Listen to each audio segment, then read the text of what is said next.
In 1973, CIA Director Richard Helms ordered the destruction of all cultural files. Every document, every record, every log of every experiment shredded. He knew what was coming. Congressional investigations were circling, journalists were asking questions, and what those files contained, what the CIA had been doing to American citizens, in American hospitals, in American universities, in American prisons for over 20 years could not be allowed to surface. The shredding order went out, and it almost worked. Almost. Because somewhere in a filing room that nobody checked, a cabinet full of cultural financial records had been misfiled, sent to the wrong building, forgotten in a storage room that the shredding teams never reached. 7 years later, a Freedom of Information Act requested turned them up. 7 years later, a Freedom of Information Act request turned them up. 20,000 documents, and what they described, what the United States government had been doing to its own citizens since 1953, was something that, when it finally reached the public, people genuinely could not process. Not because it was the work of monsters, because it was the work of doctors, of scientists, of academics from respected universities, of men with credentials and salaries, and families and colleagues who thought they were doing important work. And I will come back to one of these men specifically, because there is a name in this story that I haven't seen get nearly enough attention. A psychiatrist, a respected one, who ran experiments so extreme that even the CIA handlers were disturbed by what he was doing. But first, let me take you back to where it started, to 1953, to a memo, to a man named Sidney Gottlieb, and to the question that the CIA believed, genuinely believed it needed to answer. The Korean War ended in 1953, and when American prisoners of war came home, something was wrong with some of them. They had confessed to things, war crimes, biological warfare, that the military believed were false. They had denounced American in broadcasts. Some of them have refused repatriation entirely, choosing to stay in China. The term that entered the public vocabulary was brainwashing. The CIA didn't know if it was real, but they couldn't afford to assume it wasn't. If the Soviets and Chinese had developed techniques to control human minds, to extract confessions, to reprogram loyalty, to break a person down and rebuild them according to someone else's specification, then the United States needed to understand it, needed to replicate it, needed to develop defenses against it, and the CIA reasoned if such techniques existed, they needed their own version. On April 13, 1953, CIA Director Allen Dulles formally authorized Project Cultra. The man put in charge of running it, Sidney Gottlieb, a chemist, a scientist with a PhD from Caltech, a man who raised goats on a farm in rural Virginia and loved folk dancing and was by all accounts deeply, genuinely convinced that what he was doing was necessary for the security of the United States. Gottlieb had a particular interest in LSD. The drug had been synthesized by a Swiss chemist named Albert Hofmann in 1943 and was in 1953 nearly a decade old. Scientists were still trying to understand what it did. The CIA believed, based on limited and highly speculative research, that it might be a truth serum, that it might break down psychological resistance, that it might be exactly the kind of tool they needed. They were wrong about that. but they couldn't discover how long for a very long time, and in the meantime, they needed test subjects. Cultra ran 150 separate research projects at over 80 institutions, universities, hospitals, prisons, mental health facilities. Some researchers knew they were working for the CIA, many didn't. They received funding through the shell organization and front foundations that obscured the source, and the subjects, the people being experimented on, almost never knew anything at all. Let me be precise about that. These were not volunteers in the way we understand volunteering. These were patients in psychiatric hospitals who were given substance without their knowledge or consent. These were prisoners who were told they were participating in medical research and were not told what the research involved. These were soldiers who were dosed and observed and not told what had been put in their food or their drink. One of the most disturbing programs was called Operation Midnight Climax. The CIA set up safe houses in San Francisco and New York, apartments rented under false names. They hired sex workers to lure men to these locations. The men were then secretly dosed with LSD, while CIA operatives watched through one-way mirrors and took notes on their behavior. The sex workers themselves were sometimes dosed without their knowledge. George White was a federal narcotic agent who ran Operation Midnight Climax. He later wrote in a letter to Gottlieb, "I was a very minor missionary, actually a heretic, but I took wholeheartedly in the vineyard because it was fun, fun, fun, fun." He described secretly drugging unwitting civilians as fun, and he was operating with full CIA authorization.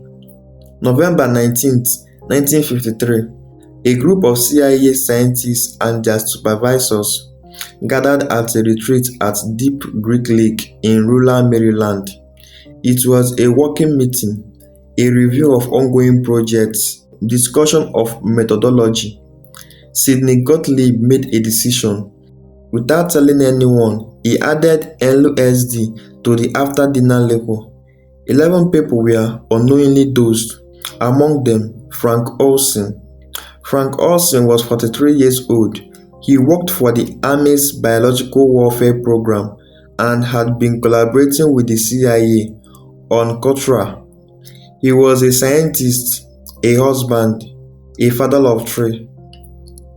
20 minutes after drinking it, Frank Olson's world came apart. He experienced what witnesses described as a profound psychological break, paranoia, confusion, a sense that reality had become unreliable in a fundamental way. Over the following days, as his colleagues monitored him, he became increasingly distressed. He told his supervision he wanted to quit. He said he felt he had made a terrible mistake, though he couldn't articulate what mistake he meant. He was taken to New York to see a CIA-approved psychiatrist. He was not told what had been given to him or why. On the morning of November 28, 1953, 9 days after being dosed, Frank Olson fell from the window of room 1018A at the Statler Hotel in New York City. He died on impact. The CIA told his family it was a suicide, a breakdown, unexplained. They did not tell his family about the LSD. They did not tell his family about the Cultra. They did not tell his family anything true. His wife, Alice, learned 22 years later from newspaper reports about the Church Committee congressional investigation in 1975 that her husband had been secretly drugged by the CIA 9 days before his death. 22 years. But here's a detail that Frank Olsen's family never accepted. They didn't believe it was suicide. In 1994, Frank Olsen's body was exhumed. A forensic pathologist named James Stiles examined the remains. His conclusion: the injuries were inconsistent with a fall. There was a blunt force trauma to the head that suggested Olsen had been struck before going through the window. The New York District Attorney opened a homicide investigation. It was never conclusively resolved. Frank Olsen may have been murdered by the CIA to prevent him from talking. His son, Eric, has spent his entire adult life trying to find out what really happened to his father. He still doesn't know. Now, let me tell you about the man I mentioned at the beginning. The man whose experiments disturbed even his CIA handlers. Dr. Erwin Cameron was not a fringe figure. He was the president of the American Psychiatric Association, the president of the Canadian Psychiatric Association, the first president of the World Psychiatric Association. He has testified at the Nuremberg trials as an expert on the psychology of Nazi war criminals. He was by every institutional measure one of the most respected psychiatrists in the world. And at the Allen Memorial Institute in Montreal, funded in significant part of the CIA through front organizations, he was doing something that should have ended his career, his freedom, and his reputation. He was trying to erase people's mind and rebuild them from scratch. He called it psych driving, the theory if you could break a person's existing psychological pattern completely, reduce them to a kind of mental blank slate, you could then implant new patterns, new behaviors, new personalities. In practice, it worked like this. Patients came to Allen Memorial Institute seeking treatment for depression, anxiety, schizophrenia. Ordinary people with ordinary mental health struggles. They came because they needed help. Cameron could place them in drug-induced sleep for weeks at a time, sometimes months. While they slept, he would play recorded message on a loop, through speakers, under their pillows, through headphones they could not remove. Thousands of times, the same phrases over and over for 16 to 20 hours a day. He used electroconvulsive therapy at the voltage 30 to 50 times higher than standard clinical practice. He used sensory deprivation, isolation chambers, goggles that blocked visions, earmuffs that blocked sound for days at a stretch. He used cocktails of drugs, LSD, barbiturate, paratic agents. The goal was erasure, complete psychological erasure. What he achieved was something that survivors described in testimony decades later as a kind of living death.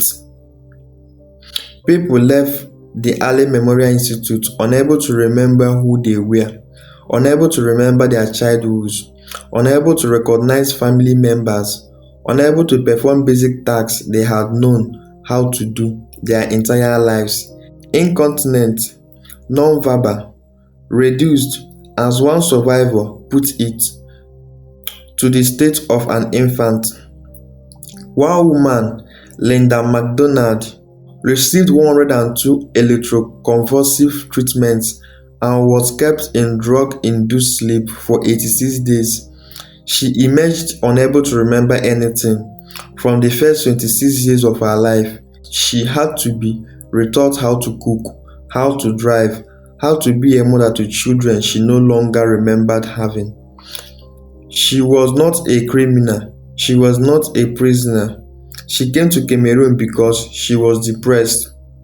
Cameroon died in 1967. Before any of this became public knowledge, he died on a hiking trip in the Adirondacks. He never faced any legal consequences.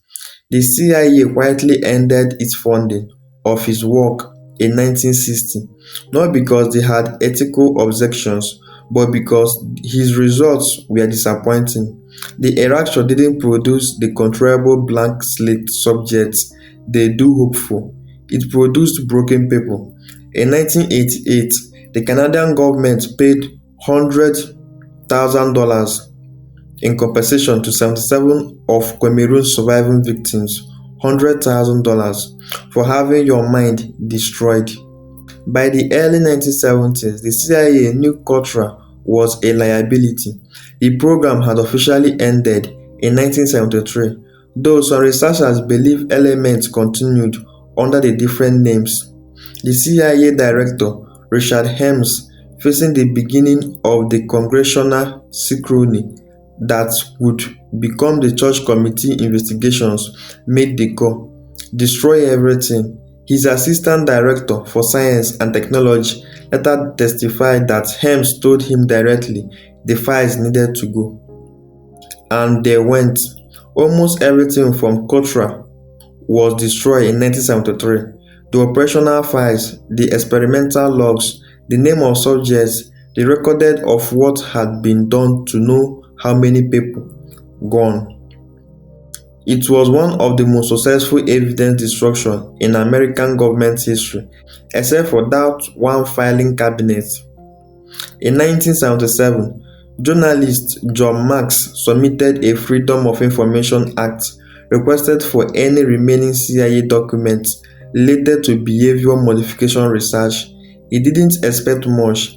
The CIA has stated publicly that all cultural records had been destroyed, but the research turned up something nobody had known was there. A set of cultural financial records, invoice, budget request, payment, authorization had been misfiled years earlier and sent to a CIA record facility in Rockville, Maryland. They had survived the 1973 purge simply because no one knew they existed. 20,000 documents. Those documents became the basis for the Senate Select Committee on Intelligence hearing in 1977. They revealed the scope of Contra for the first time, the 80 institutions, 150 projects, the unwitting subjects, the front organizations. Senator Ted Kennedy, chairing the hearings, said the deputy director of the CIA revealed that over 30 universities and institutions were involved in an extensive testing and experimentation program, which included covert drug tests on unwitting citizens. The public was stunned, and the CIA's response, its official former institutional response, was essentially, "We are sorry, it was a different era. The people responsible are mostly dead or retired, and we can't tell you everything because the records were destroyed." The perfect crime, almost. Almost. The subjects of the culture were never a monolithic group. They were prisoners in the federal penitentiaries. They were patients in the psychiatric hospital who signed consent forms for medical research without being told what that meant. They were soldiers on the military bases. They were civilians in the CIA safe house who had no idea they were near a government program.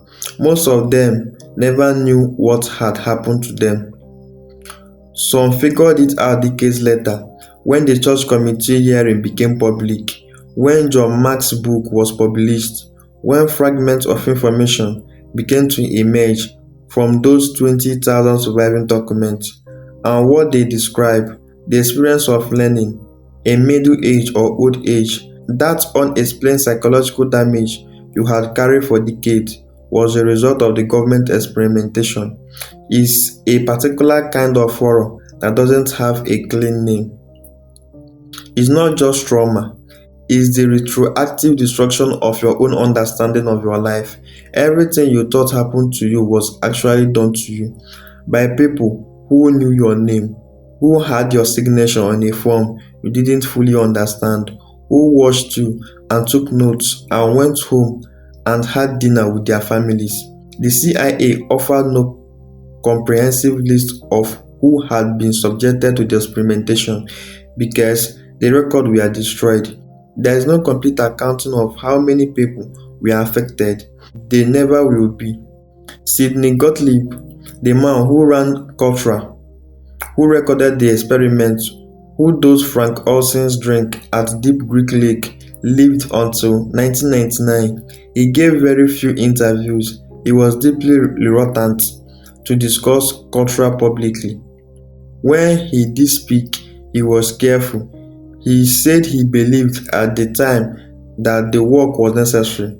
He said that in the context of the Cold War, with the threat he genuinely believed the Soviet Union posed, the experiment seemed justified. He said he had come to have doubts. He said, and this is the line that stays with me, that he had spent years trying to make moral sense of what he had done, that he had engaged in spiritual practice, that he had done volunteer work with the dying.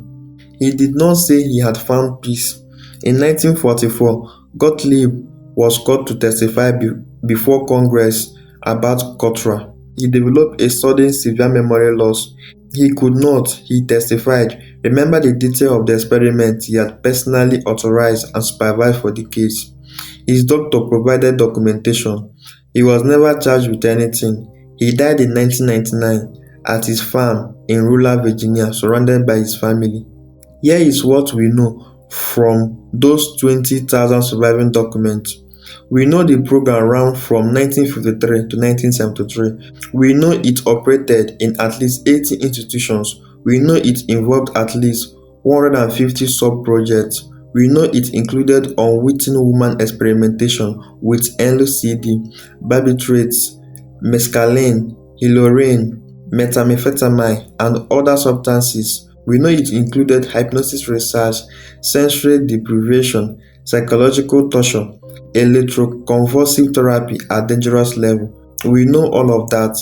What we don't know is everything the destroyed files contained. We don't know the full list of institutions involved. The 20,000 surviving documents are financial records. They tell us about money flows and some project names, but not the complete operational detail of what happened in every sub-project. We don't know how many people were subjected to the experimentation without consent.